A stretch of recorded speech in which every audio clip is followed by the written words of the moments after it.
Champions ট্রফির ফাইনালে New Zealand ও ভারত।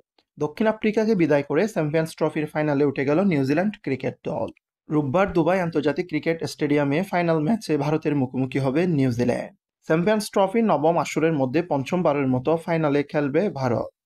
টুর্নামেন্টের অতীতের ৮ আসরের মধ্যে দুইবার চ্যাম্পিয়ন হয় ভারত। ২০১৩ সালে ইংল্যান্ডকে হারিয়ে ধোনির নেতৃত্বে চ্যাম্পিয়ন হয় টিম ইন্ডিয়া। ২০০২ সালে শ্রীলঙ্কার সঙ্গে যৌথভাবে চ্যাম্পিয়ন হয় ভারত। তবে ২০০০ ও ২০১৭ সালে নিউজিল্যান্ড ও পাকিস্তানের বিপক্ষে ফাইনালে হেরে যায় তারা। অন্যদিকে নিউজিল্যান্ড চ্যাম্পিয়ন্স ট্রফির আসরে ২০০০ সালে ভারতীয় ক্রিকেট দলকে হারিয়ে প্রথমবার ফাইনালে উঠে চ্যাম্পিয়ন হয়। এবার দ্বিতীয়বারের মতো ফাইনালে উঠে ট্রফির লড়াইয়ে সেই ভারতকেই পেল নিউজিল্যান্ড। বুধবার পাকিস্তানের লাহোরে গাদ্দাফি স্টেডিয়ামে দ্বিতীয় সেমিফাইনালে দক্ষিণ আফ্রিকার মুখোমুখি হয় নিউজিল্যান্ড।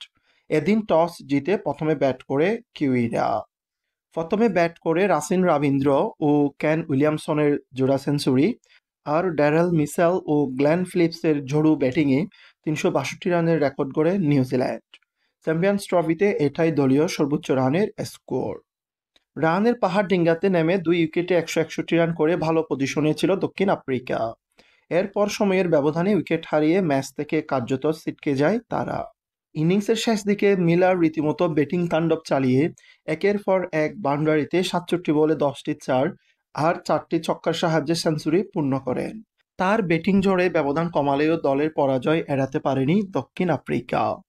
আর এই জয়ের মাধ্যমে চ্যাম্পিয়ন্স ট্রফির দ্বিতীয়বারের মতো ফাইনালে উঠল নিউজিল্যান্ড।